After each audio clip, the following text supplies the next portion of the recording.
I think the idea that you have to be this radical individual, that century of the self thing sort of posits the idea. Was that like a con they pulled on you to try to like give you the style of freedom without the substance?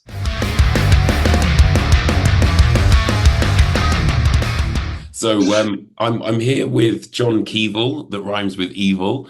Um, how are you, my friend from Warbringer? Doing great, man. It's a lovely morning here in the swamp. And Awesome, then I man. think we might actually go to see manatees today because there are manatees around here. It's manatee season here in North Central Florida, and they're cool. Wow, no way. You couldn't get like further from like LA kind of vibe. No, not really. But LA kind of vibe is getting to feel a bit like the Blade Runner films to me. So some of that went on the record, that sentiment, for sure. I can't escape all the invisible hands of civilization, but I get to escape at least some of the grinding traffic and like the billboards and stuff. So I like it out here because we have like silly birds and I have to like chase, get a fox away from our chickens and stuff. And it's just like more organic, you might say. It's interesting that you mentioned about LA kind of, almost being a part of the record a little bit as well. In what way do you mean that in terms of like like the themes and things like that? Yeah, yes, particularly songs like Better World, Cage of Air, Neuromancer, that kind of like the cyberpunk-ish dystopic topics. In the Blade Runner films, Los Angeles is where they happen. And I'm like, oh yeah, that makes sense. And I'm, just very much like it was super dense. I was noticing things like just stuff like how much advertising I saw every single day. So I was like I started telling people like, hey, there's like a certain green and a certain yellow that if you just see those colors, you're thinking Subway. There's like probably 50 of those in every person's head. And I have that in my head and I can't fucking remember people's names who I like. So it's like, it's fucked up when you think of it that way, right? Yeah. And so I was like, man, I gotta get as much like there's no truly escaping it, but I need to get like further away from it, I guess. So I'm definitely happy to be here, and I still get to see plenty of big cities when I tour, and that's about as much of it as I can handle. But everything is so crowded, it kind of goes to that thing of what you were mentioning about the logos and almost it sort of like being indoctrinated a little bit. We have social media and stuff like that, and I feel like, Cage of Air is a great, like it's such a great metaphor, I think, because it's that illusion of freedom, but actually there is none kind of thing, right? Yeah, it's very limited, or I might describe in the song, I say that what your freedom amounts to is you get to choose how you cough up the rent. You can be Ah, a warehouse worker, you can be an accountant. Why, if you're really stupid, you can even try to be a thrash metal singer. But as long as you can pay, then you're free to do it. And if you can't, and I'm working in education, so a lot of kids are stressed about school because school is where their parents and families and society puts all this pressure on them. What are you going to be when you grow up? Notice it's not who are you going to be, it's what. And if you say, I want to be a painter or something, your dad says, don't be get real, and that's your dad speaking the market to you, kid, and there's kind of something like messed up about that. And I got it too. My family still doesn't love that I do this, Um, they really want me to like go do something more economically productive, or lucrative or whatever. I often compare the kind of freedom we have to like, okay, if you take one of those experiments with mice or rats or something, and they have to do a certain action in order to get the food or the water or whatever it is they're trying to get, they are technically free to not, but they'll just fucking die. Yes, you can do whatever you want, but you must generate enough revenue to pay the high cost of living, which rises every year, which means you have to run a little faster and a little faster. And that's why the market goes up. It's like that's the root of it anyway, is that's why productivity increases. You get squeezed. yeah. And it's really sucky to know that the way I think Western society is going is to squeeze harder. Like that's the way it's going. It's not going the other way. It's No, yeah. definitely. So that's just like super depressing, man. And it's really sad to know like, hey, we know what the global problems are, and we're gonna go the other way. It's not it's evil maybe, but it's also smart, and that's the part I always talk about rational evil. It's not so anyways, I think that yes, the Cage of Air was my attempt for a metaphor of this, because like on the surface, like the socio-economic forces that influence your decision making isn't very exciting sounding, but it's actually like a pretty real thing. Yeah. And trying to make that into a cool metaphor is what that song's all about. And also the real question of in those conditions, how much of my own thought is actually my own and how Mm. much of it was freely chosen? Because as you mentioned with advertising earlier, I used to say to people, I'd say, hey, what's the difference between advertising and propaganda? And it's like the main one is that you recognize propaganda for what it is. You Yeah. know, advertising is propaganda for companies instead of governments.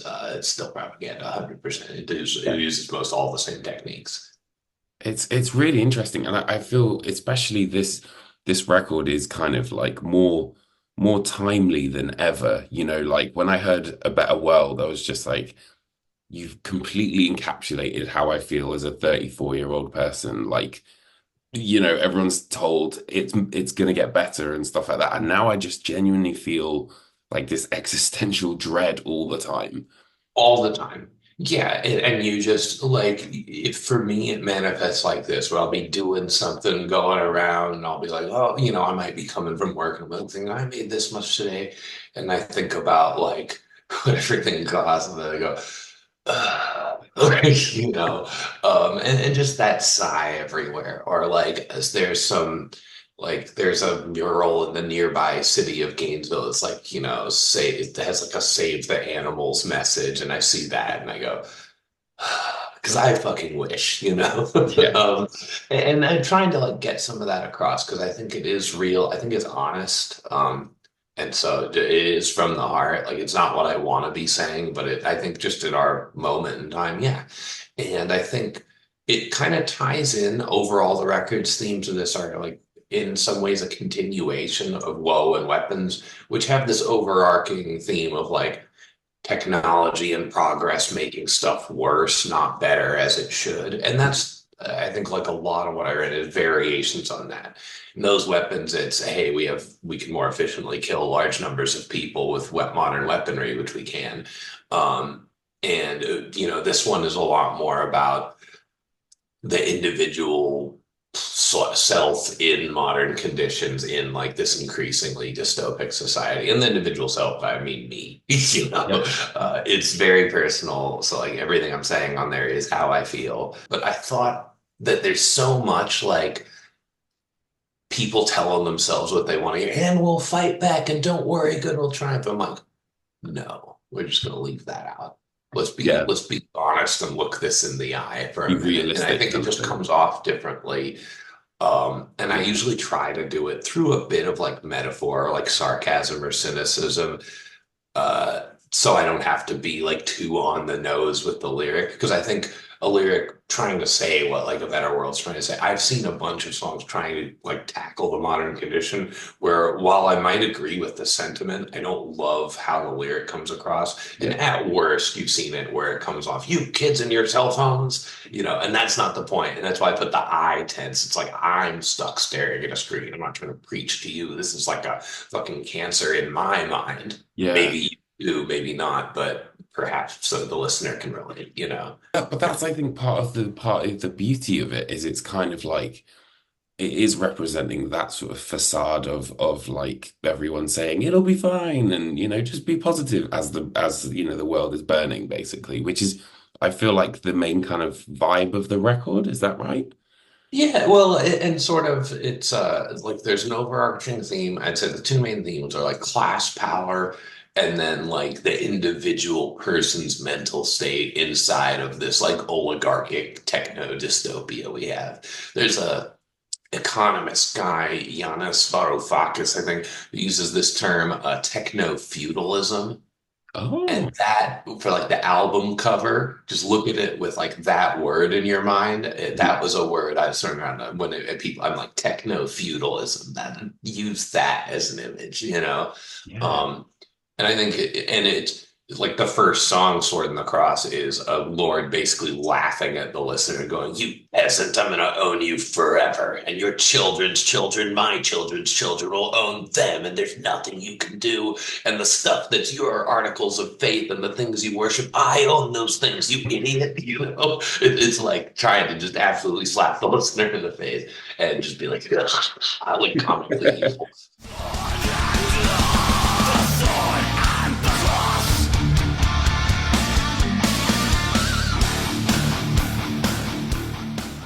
It's similar-ish to Woe, but has that sort of futuristic sort of take. And when you mentioned Blade Runner, I was like, yeah, of course, that's like totally that kind of world, isn't it? Yeah, well, okay, so I actually, there's a song on there called Neuromancer. So let's discuss the genre, the literary and artistic genre called cyberpunk for a second. So what I'm mostly aware of is I've seen Blade Runner, I've seen The Matrix. I got into like William Gibson a bit, read a couple of his books, and I was like, wow, this isn't just like cool and like neat hacker stuff and funny computer slang that's made up and whatever. There's really good like social commentary here. And the thing is, they're writing stuff in the 80s because that's where that genre largely originates from, that accurately predicts all the negative trends that we are now seeing. Like the world being a corporate oligarchy, like the state safety net's not there. You have one of the sayings for that genre is high tech, low life. At which I'm like, that's great. Like we do have high technology and we can use it to more efficiently work for more hours. Yeah. It's like that. And the way that there's like these in Neuromancer, there's like a corporate space where like they're in space because they don't want they're in like a luxury space station Oh, while everyone okay. on the planet is in these like horrible slums that like like 1,000 mile wide city. It was just a tangle of garbage and everything. And I'm like, man, that's our oligarchs now are talking about going to space. Like if they get their way for 50 years, you have this book, and then they hit it personal themes too, the way that like everyone's this atomized, self-contained individual. Mhm. All relationships are transitory and transactional. In that book, Neuromancer, the main character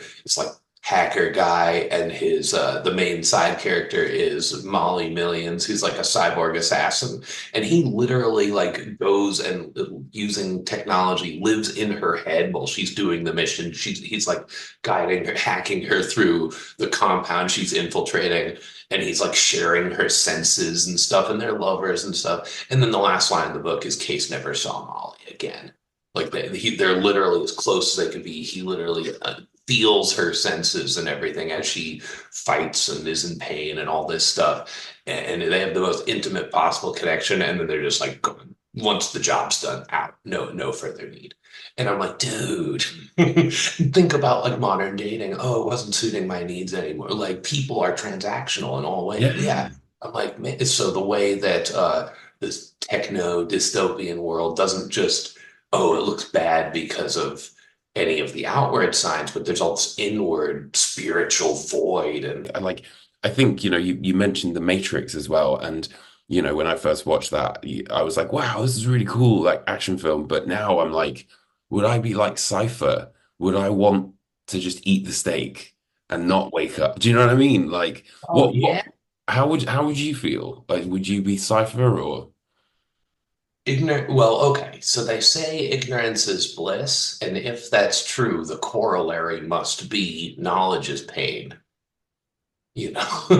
Right? Like it's better to not know. And it would probably, if you were a medieval peasant, it would probably too be better for if you can't actually change the conditions, it's Yeah. probably better to think that God did choose the lords and they are benevolent even as they rob you. It's probably better if you think that the people who basically own the world right now were just these great entrepreneurial innovators, and they worked actually 1.5 billion times harder than you, and so you can't complain, you're just happy to work in their company. Yeah.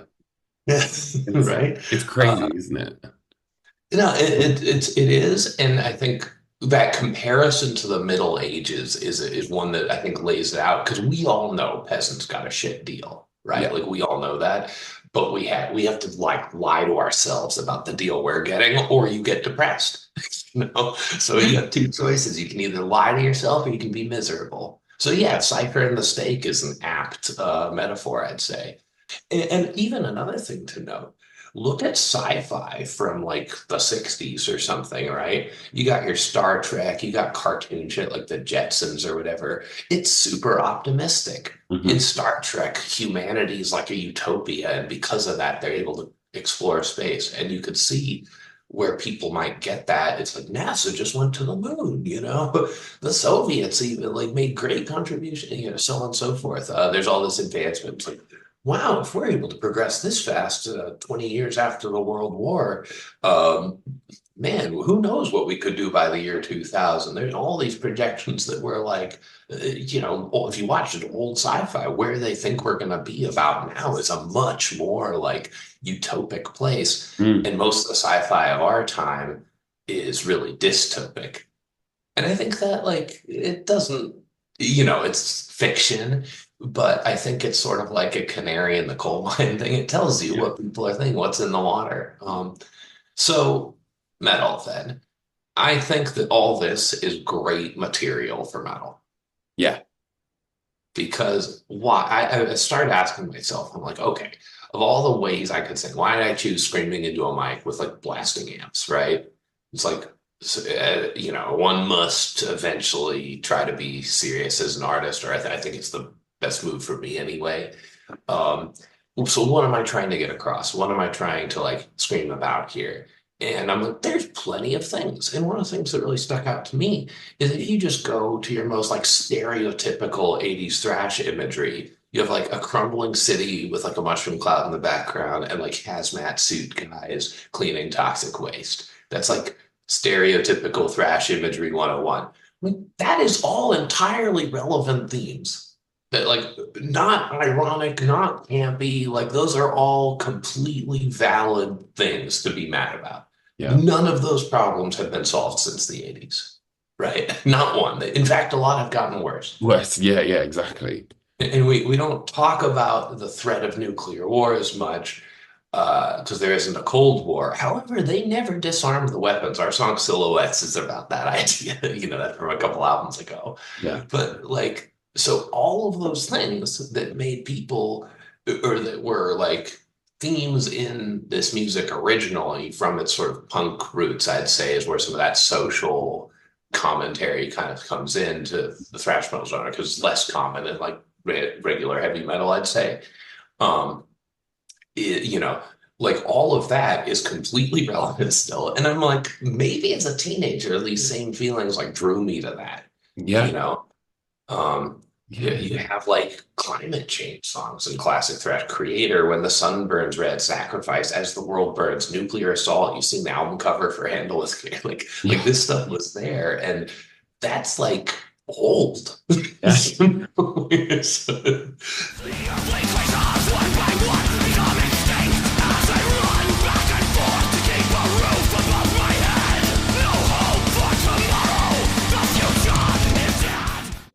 Us metalheads are kind of, Warbringer fans are like revolutionaries, like revolting against everything else, right? Like that's how we protest. I wish. So here's another one. Um, this is a tough pill for me to swallow, but I think it needs to be said.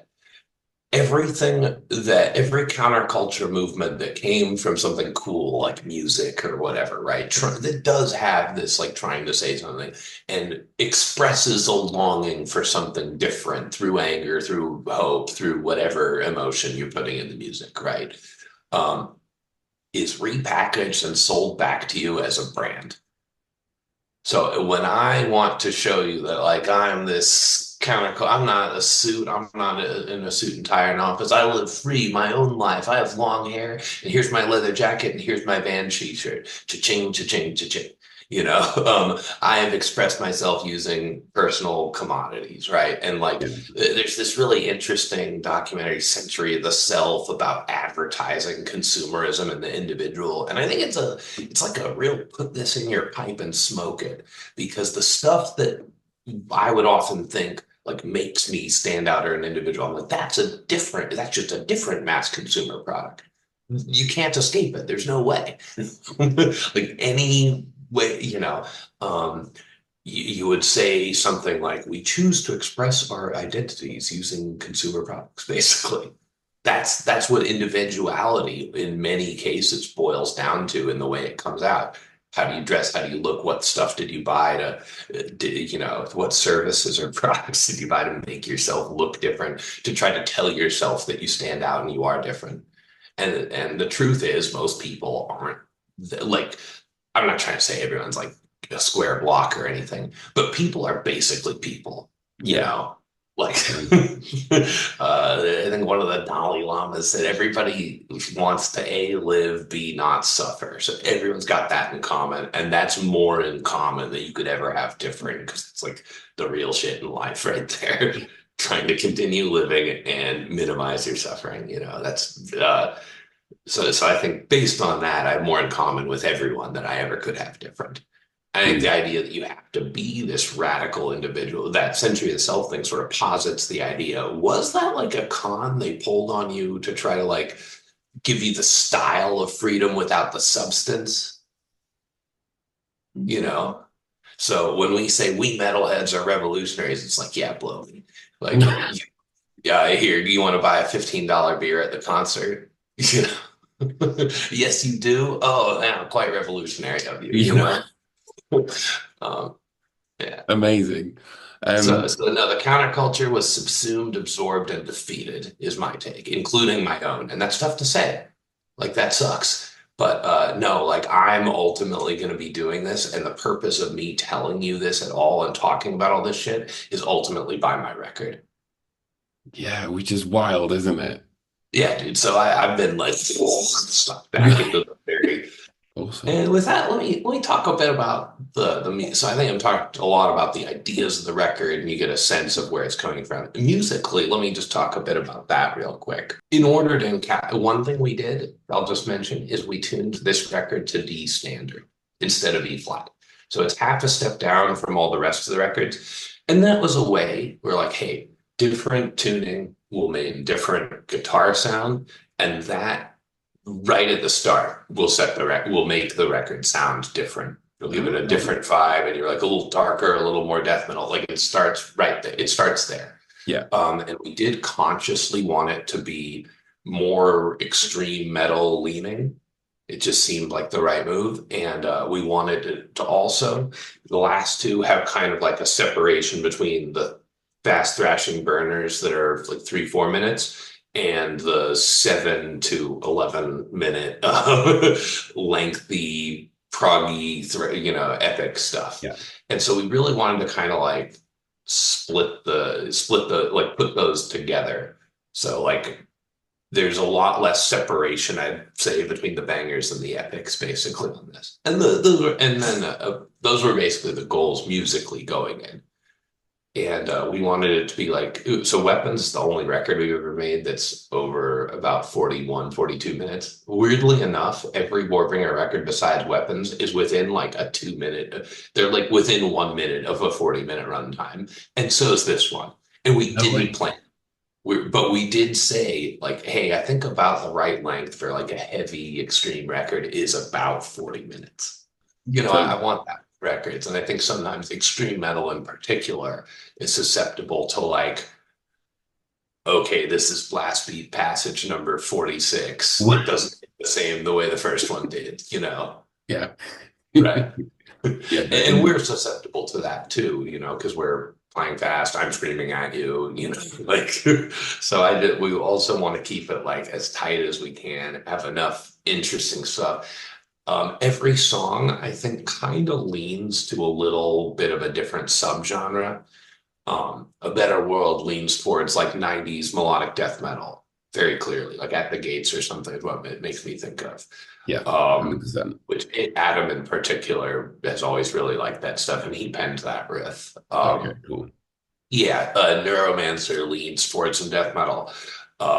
Through a Glass Darkly is kind of like epic with like a bit of a Euro arena vibe to it, I guess. Yeah. Yeah. What else? Yeah, Cage of Air. We want more like kind of like a progressive, creepy, almost there's like a bit of like Pink Floyd isms in the intro with the talking voices, which by the way, the voices on Cage of Air are me, Adam, and my wife Noelle. No way. Yeah, and we did the voice. So I'm the one who's like, there's never been such a thing as a free country. And Adam's the one who's like, we value our human resources. And then my wife's like, I don't know, doctor. I don't know what it is. I just feel so empty. Like, and I thought that was a really fun bit of like experimentation because we did that at the very end of the record. It wasn't like written in there. I just was Mhm. spitballing ideas. I'm like, what if we did like some Pink Floyd pre-song muttering, or just say phrases, So that was cool. Last of My Kind, I felt like musically went to like Immortal was, and the way Yeah. this record is written kind of lended itself to that because every song except Jackhammer, which is the least conceptual one on there, because it's about a guy killing you with a fucking jackhammer. So that one perhaps doesn't have as much to say about the sociocultural roots of it or whatever. So a lot of the songs really started with the conceptual idea, and they were like, what music should it have there? And I would say like musical reference, this, that. Um, Hmm. yeah. Strike from the Sky is probably the most like old school speed thrasher of the bunch. I Yeah. think that one turned out really cool. Oh, that one almost made a single, but the only reason we didn't is because it's like about the same color as like Firepower Kills or something, and we want to show how the record's different.